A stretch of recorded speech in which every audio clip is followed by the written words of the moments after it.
Hey everybody, welcome to this breakdown with Coach Wiltz on the Shutout Academy. I got my good friend, Coach Damien Weems of the Redan High School in the mighty DeKalb County, with all that great football going on up there. So I just want to let him introduce himself and talk a little bit about. I really talk as long as he wants to about about his program, what he's done, his experiences, and things like that. So, all right, Coach Weems, take it away. It's on you. The floor is yours. I I appreciate this. Coach Damien Williams. I started actually coaching high school at 1999 with Coach Godfrey at Southwest Dekalb. So defenses then was some things were a little different. You know, you weren't having as many spread offensive now. So from a defensive purpose back then, most of everything was bare front. You know, Right. different ways to get the bare front, man to man, uh, either one cover one or zero coverage.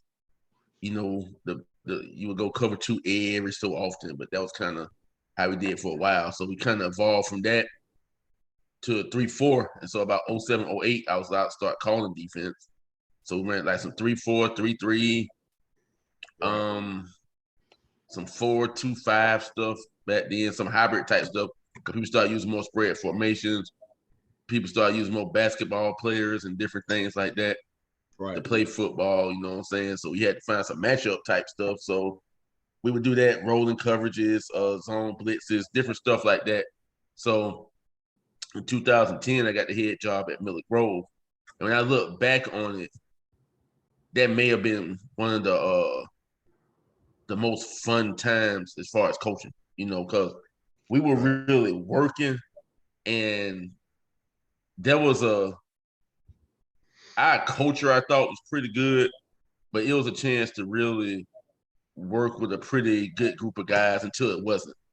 And I've kind of noticed here with some men, you know, you get to a point to where they realize it's less about them and more about the kids. They think it's more about them. So we kind of got a little sour and and towards the end. But it was a good time. You know, it really gave me a time. I look back on it. I was telling somebody this the other day to kind of coach there and then kind of like come back to Southwest for alumni events was great because it is, you know, they talk about everybody else. They can't talk about you. Hey, coach, you know, you ain't there, so it's good. So, uh, you know, Right. yeah. So then I went to Stars Mill year with Chad Phillips, Oh, you did? which I didn't know that. yeah, I never would have thought I would coach with him for a year. Now I always Right. known him throughout the years, but I learned a lot about fundraising. I learned about Stars Mill taught me how to have fun coaching again because Chad's on the really big thing. He it's definitely not about him. I put it like that. And he would take a group of kids. Some had talent, some didn't, but they would just have fun playing football. Right. And I think that's kind of like the lesson from him. You know, you would be at the practice fit, you be in the field house. That's my first time, you know, having a field house, but you know that was interesting too. You know, coaches' showers, everything, coaches' locker room. Wow. That was interesting. But That's giving me some good huh? material. But go ahead. Yeah. So Chad really, you be there 10 minutes after practice. Chad said, man, y'all go home and be with your people. Or Sunday meetings would last exactly about 2 hours. Y'all go home and be with your people. We'll be all right like that. So he didn't take himself or that stuff seriously. And he's been like highly successful. I mean, you know, Chad was highly successful. So then um Coach Tanks died before the season. Coach Sargent was the interim coach at Southwest. So I end up applying there, not even thinking I was gonna get the job there, as far as that was concerned. And I really thought I was gonna get a job somewhere else. So end up getting a job there. First 3 years were really great. I think we started off like we won 3 region championships. Then we went like 27-7, something like that. Won some awards, and it was fun. Then COVID hit, Right. and when COVID hit, it's like everybody started panicking. Like we had a quarterback leave right before the season because we Wow. started late. Running back left right before the season, so and it kind of our program shifted from right before COVID. Kids were at 6:30 in the morning lifting weights, Right. and it shifted to some selfishness and from adults too. I mean, from just I don't know. It was like overnight. I really can't even describe it in some ways. All of a sudden everybody thought they were going to Division One. It got bad. I mean, you know what I'm saying? And we were still making the playoffs until this past year. And we had some very big character issues this past season or whatever. And it was so funny because I've gotten older now. When they let me go on my day off, and it had to be the funniest thing. And I think God always injects humor into certain stuff. They really fired me on my day off. It was funny. I was at a recruiting fair, and I was supposed to have a meeting that day with, a whole athletic director stuff there. She wasn't even at the meeting. And so I went, and I was at a recruiting fair, trying some kids get in school. And I literally got back to the school and got fired on my day off. And I was tripping because I was like, I won 4 Coach of the Year awards in 6 years. I was like, we had an undefeated season. Yeah. All kind of stuff. But then I was like, I went mad. Like, you know what I'm saying? I wasn't mad. I was like, I really took a deep breath. I said, whoo. I mean, shit, they already had paid me for the season. So I was like, so I was really tripping. I mean, I really wasn't mad. And I was mad about Miller Grove because at Miller Grove we had Brenton Cox, who ended up playing for Florida and Georgia and Florida. He was we had 17 sophomore starters my last year and went 6-4. 2 freshman starters. Right. So you talking about Brenton Cox, Caleb that played at Nebraska, Torrentell that's playing the HBC Legacy game. They played for Tuskegee. Michael Harris that played for Auburn. Brandon Booker that plays for West Georgia. All these guys were young, but freshmen and sophomores. Jamel Starks ended up playing for me at Southwest. And I was mad then, but then I told the coach when he got the job, I said, "Hey, don't talk about me to those kids. I've been knowing these kids, but I don't come in there bad mouth. We might be all right." Right. He came in there like a battle rapper from the 90s. Like he was making a diss track. I'm serious. I mean, them kids left. Everybody felt like 2 of them. And I told him so. It was so funny because when I was at Miller Grove, we was in the region. This the funny part. And this is like the insanity and confidence at the same time. First, I took the job 2 days before the season started. So that was already crazy. Yeah, 2 days before the season. That was already crazy. Secondly, you talking about your first head coaching job in a region with Tucker when they were rolling. Yeah. MLK rolling. Maris. Oh, yeah. Southwest Dekalb. Buck Godfrey was still there. Then the next cycle, Mays, Creekside. And we were finished Carver. And we were finished like 6-4. We were gonna upset somebody every year, but we were gonna be thin. Like, you know what I'm saying? So, and we had kind of built up to a point. So I was mad at that one. I ain't gonna lie to you. That took a little therapy. But when they let me go at South, I'm saying that took a little therapy. I was mad at that because we had some guys. I mean, we had some guys coming up. And we had a good staff. You know what I'm saying? We had some good people. So, and it was so funny because when you look at our staff then, John is at Cedar Grove now. Right. He's won a state championship. Quinn won Black College National Championship at Grambling. I won, some stuff at Southwest.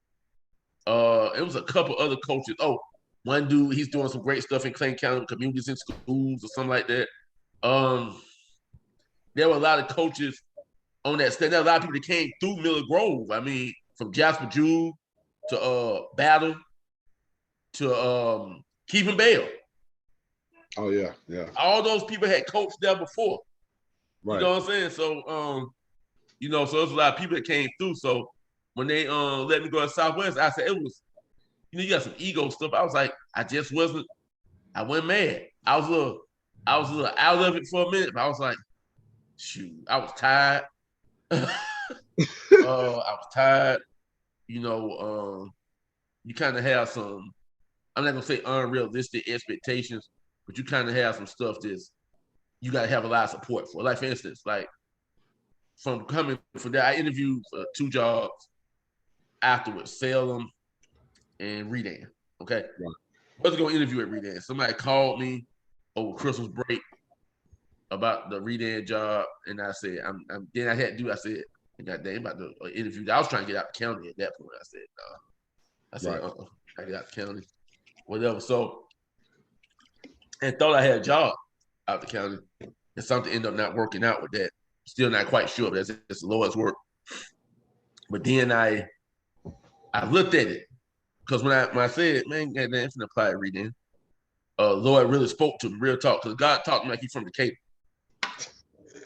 Say, man, you didn't consult with me. God talked to you like you're from Decatur. So yeah, he said, you didn't consult with me, bro. So I said, all right, thought about it. And I had to do some research. And I realized they had said that if they had 60 kids last year, 45 of them playing was like freshmen and sophomores. Right. And they playing varsity on the big stage. Like, you know what I'm saying? Some juniors and a couple seniors. So I said, then I looked at it again. I said, hey, I was looking at the film. I said, damn, these kids kind of tough, but they turn the ball over a lot. When I say turn the ball, like you look at a game, say they lost a game like 36-12, right? Okay. Right. 2 snaps have gone over the punter's head for a touchdown. Yeah. Fumbles. They turned the ball over 5 times against us. And I said, maybe I asked him, I prayed about it. I said, God's putting where you need me. And I thought about it. I said, that was kind of like a really faithful prayer in a lot of different ways. I said, like, wait, where you gonna put me? Kind of like that. So I like, what you doing? Yeah, kind of like that. But then I was kind of, so I really prayed about that. And then the kids over there, like, really, I said, it's pretty tough kids. And they always been, like, you know what I'm saying? Over there. And there was a lot of work to do over there from an on and off the field standpoint.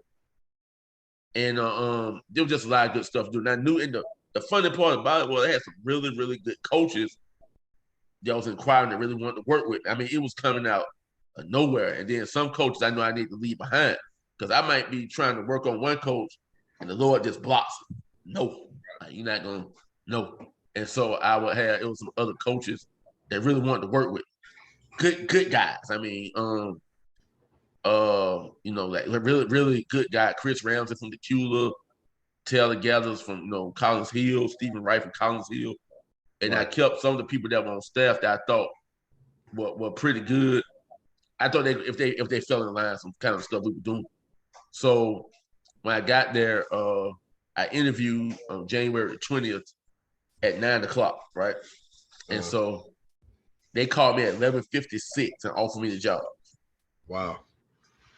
Yeah, and it was like so fast. By the time I made it back to Southwest and kind of, got back in my class and, what I'm saying, all that kind of stuff, went by Smoothie King. I'm gonna get my time. Once I did all that, you're gonna get your smoothie in, sir. Yeah, I'm get this little time off. So by the time I got back, she called me. Actually, she walked me out on the way because I was supposed to have some more interviews after that. And she walked me through the school. When I was walking through the school, it wasn't like she'll tell the boy, like, pull your pants up. Boy, pull his pants right. I said, okay, they respect the principal. That's one right there. Right. They don't respect the principal. You need to just go get in your car. Right. You know what I'm saying? So she told the boy, she said, pull. Right. Yeah. She told the boy, said, pull your pants up. Pull his pants up. So as we walked through the school, I saw they respected the principal. I said, they respect the principal. That's a good thing. And so then when we were leaving, she asked me what I think, because she knew I had some other stuff going on. And I said, I think it's a really good situation. So then she offered me a job that day.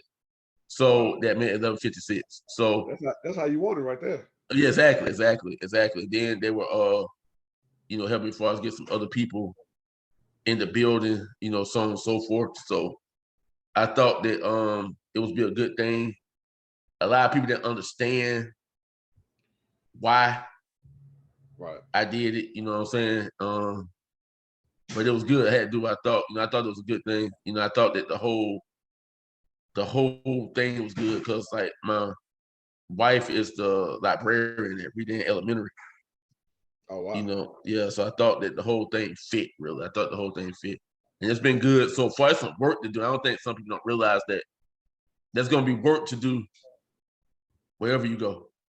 Yeah, that's true right there. Like, people understand, like, you gotta, whether you got good athletes, subpar athletes, or kids that's out there just working hard, Yeah. it's gonna be tough.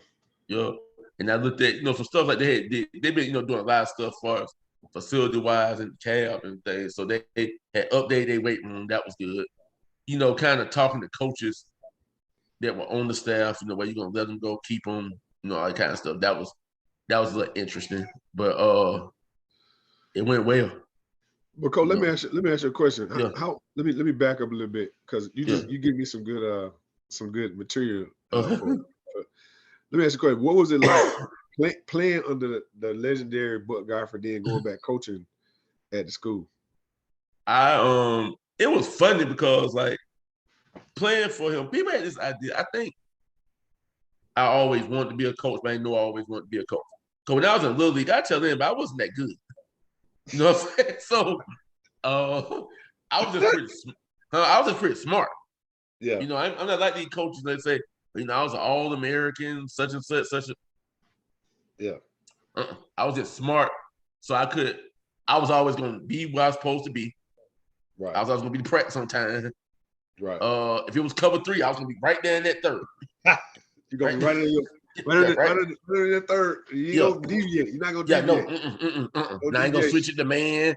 I wasn't going to no jump up, snatch the ball. No, that went, no. Yeah.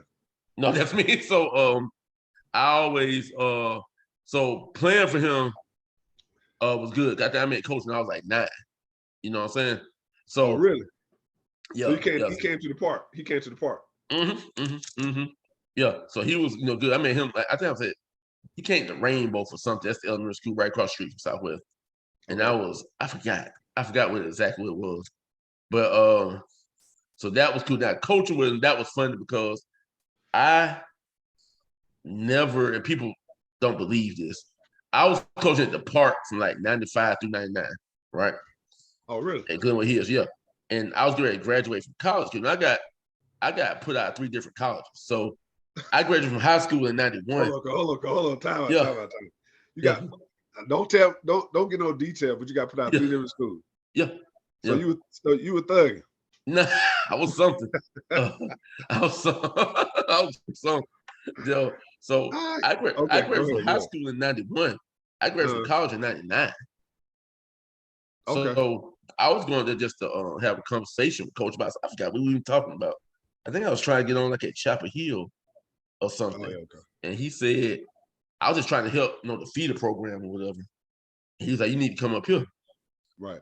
I said, okay, like that. But that's like, so we ain't now mind, just like 11 o'clock in the morning. He said, we start practicing at 3:30.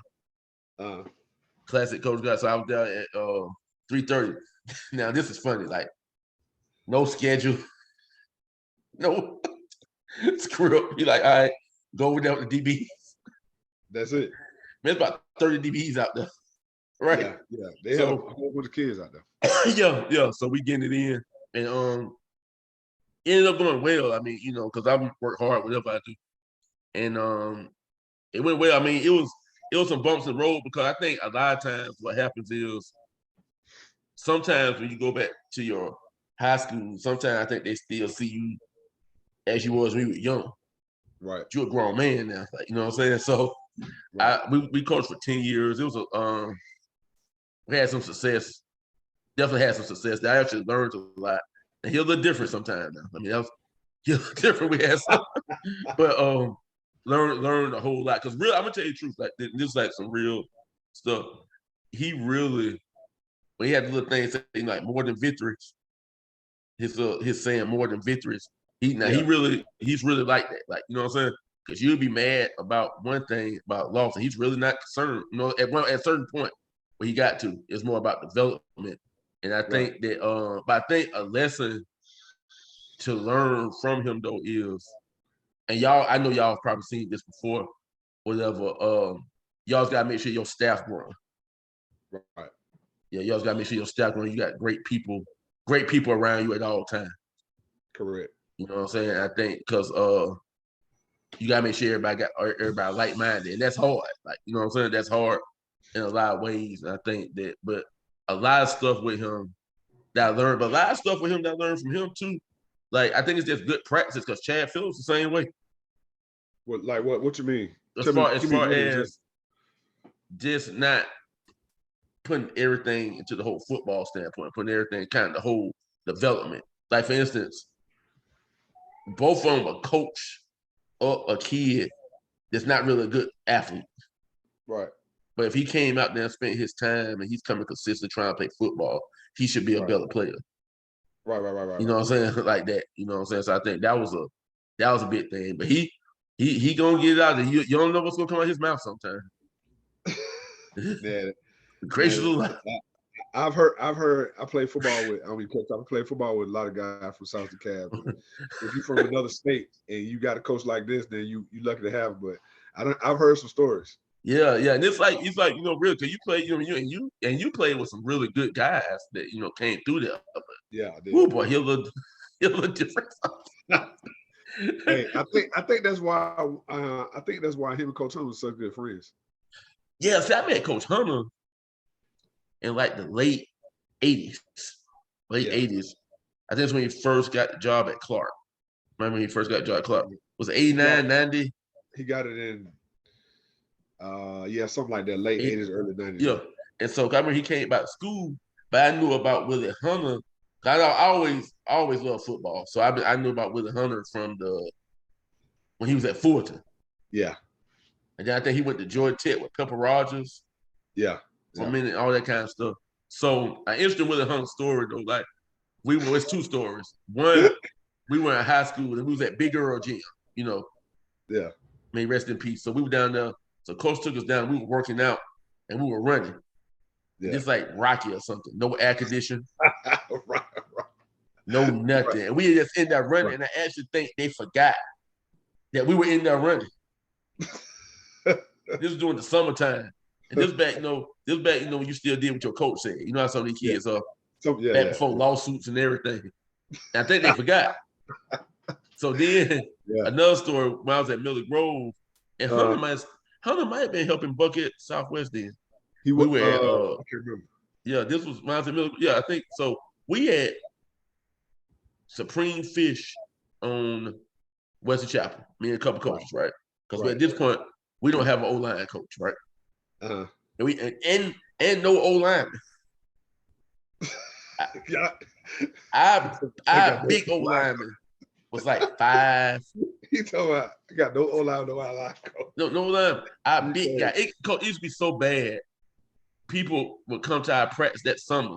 We'll be working out, got them skilled guys, Yeah. Can't do it. Hey, where y'all linemen at? Y'all having a meeting up there or something? No lineman coach. We had a line. Our big guy was 5'10", 5'11", about 230, 240. And at what school? This is at Miller Grove. Miller Grove. Okay. It's 1 year, coach. We had no lineman. Everybody tried out for basketball day. Right, you know what I'm saying? So we had some young guys. I think we started this freshman at summer, whatever the case. So we had Supreme Fish. We trying to figure this out. I think we still finished like 500 that year. We trying to figure it out, right? So Willie Hunter walk in, him and his wife. So what y'all doing? I said, man, we trying to figure this out, Willie. He sat right there and gave us an offensive line clinic. Yeah, that's how you know Yeah. Right there. So his wife was there. She's like, baby, we got to go. He said, woman, did I say don't talk to me or something like that? I gotta edit it out because if anybody know Cole Hunter, I talk to him every now and then. Yeah. I'm telling you said that. He said, woman, did I tell y'all? He gave us a whole thing. He said, man, y'all need to get y'all some of them tapes and some of them such. But it was a bigger thing, but I was really realized I was like, that's how they coach. It wasn't no, man, we ain't got this. No. Right. We gonna make it. And so I see why they got along so good because Willie Hunter's real deal, man. He real deal, man. He was an authentic article along with Buck Godfrey. Yeah. So hats off to them. Yeah. Funny guys, man. Coach, tell me a little bit. We're gonna about 10 more minutes. Tell me a little bit about how you because somebody asked me this. I'm gonna ask you this. You tell me how do you build a staff like when you move schools? How do you build a staff at the new school? Like what do you think about keeping guys on? And of course, we're not knocking nobody, but no. Keeping guys on as opposed to bringing people in.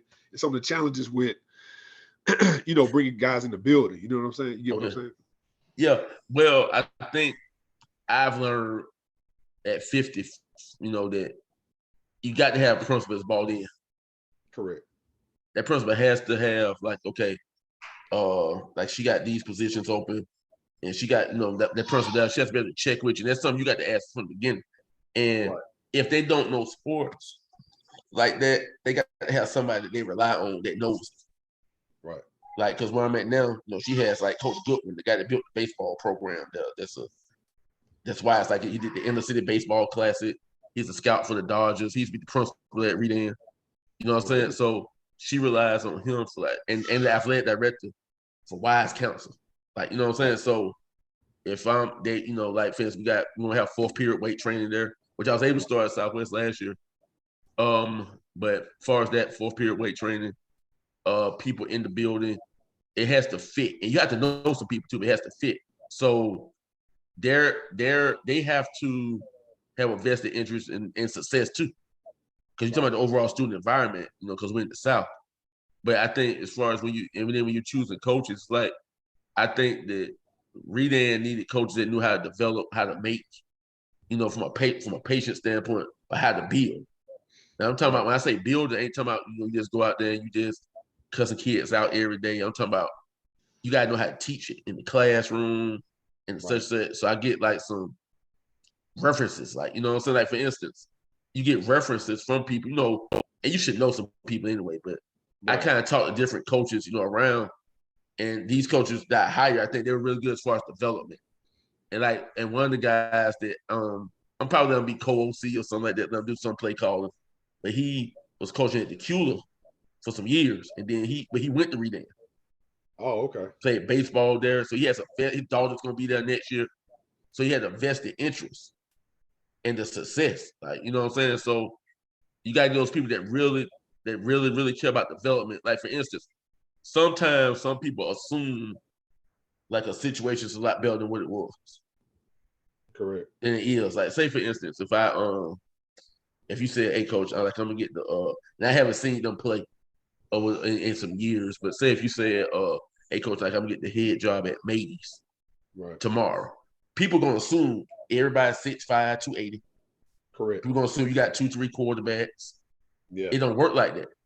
Right. Like, you know what I'm saying? Or people, or even like Lovejoy, they got kids now. Don't get me wrong, but everybody think. But you got to also get them kids and what they want to do, or the kids might. You never know. You got these poachers out there, these little league agents and all them.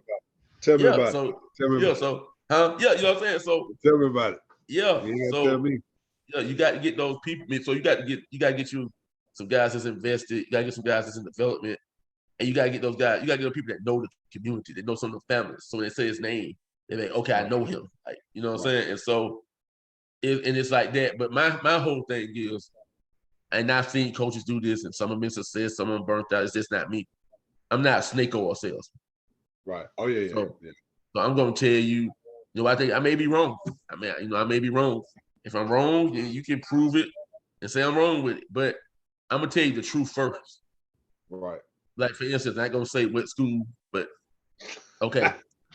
they had a thing the other day, right? And it's cool. I'm also on this whole thing is I'm not gonna be a black man dogging another black man. Like, you know what I'm saying? It's not that, but I just don't do similar stuff that somebody do. So a guy got a job the other day. He's doing a presentation, and he shows a picture with him with Nick Saban, him with Greg Schiano, him with such and such. So the parents eat this up. I mean, all the parents, even if your child 5 feet, 300 pounds, eat this up. But I'm like, that's just not me. Right. That's just not me. I can't do that because I know how that's going to end up. Correct. So I just can't do that. I'm not knocking it. You know what I'm saying? I'm not knocking it, but I'm not doing it. Right. But people were eating it up. I mean, it was like that thing, Reverend Ike. You know what I'm saying? But I can't do it. I'm gonna tell you from the jump. And both of us, we've coached players that play in the NFL, coach players that play major, college football. Yeah, and it's not that characteristic they have. Genetics, grades, character, all that stuff. It's high school football. So that 5'10", 200-pound guard, he may be a great coach one day. Yeah, he may be a great coach, Yeah. but to your point, I think people don't understand. Hold on one second. I think people don't realize when you doing when you got coaches on staff or coaches that interview for jobs or coaching that whatever, and they start presenting that kind of stuff, like you said, man, it makes for a bad ending. to that particular kid. I mean, I got some stories, man, that I'm in future sessions, man. So I don't want to say nothing bad, but at the same time, there's a lot of people out there that aren't coaches that don't understand what they're looking at and what they're listening to. They think they're listening and seeing one thing, but it's actually something else. Mm-hmm. And you got a lot of guys like yourself, man.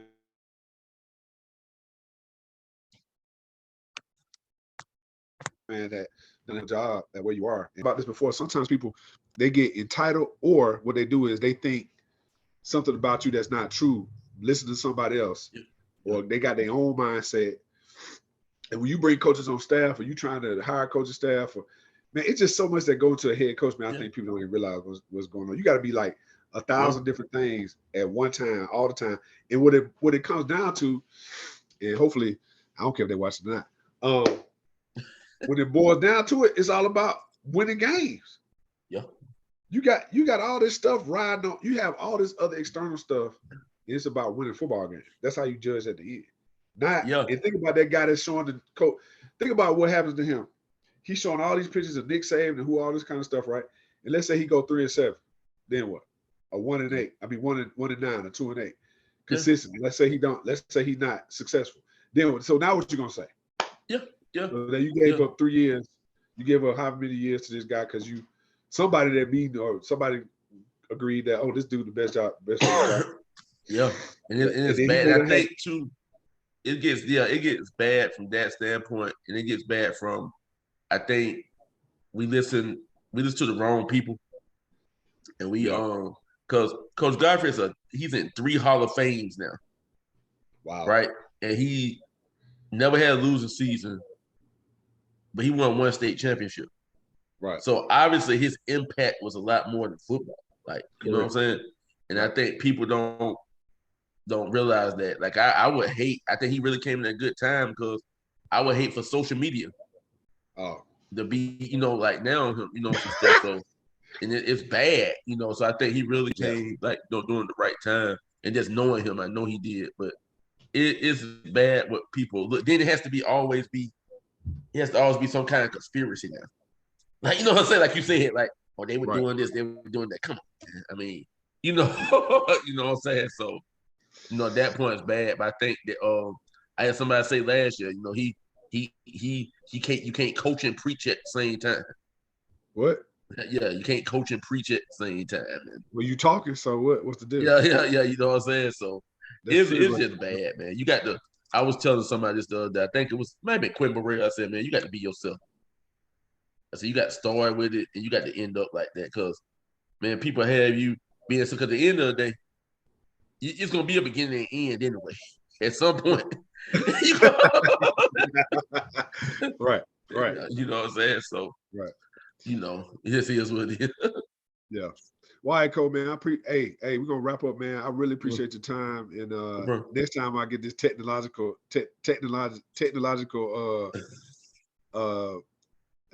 situation figured out, and I'm gonna have you back on, man, so we can dig deeper into like schematic, because that's people like that's like I said, people see what you on the board and on the field. All the other stuff people forget about. I don't know why is that? People forget about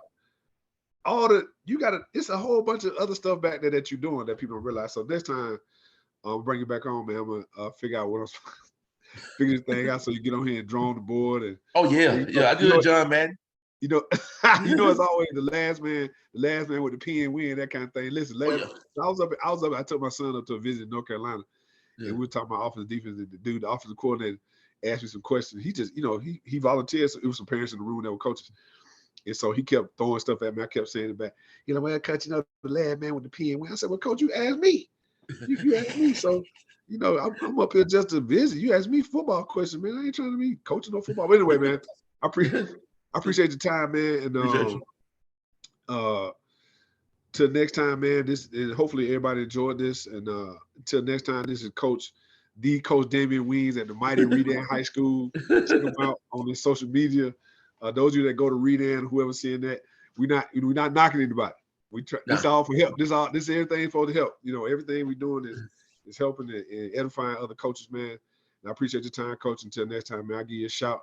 And we'll talk more. Hey, listen, we'll talk more about Co-Hunter and Coach Godfrey. We can't use it. We can't use the language they use. Oh yes, sir. Them days gone. Them days gone. All right, man. I'll talk to you later. I appreciate you. Peace. All right, later. All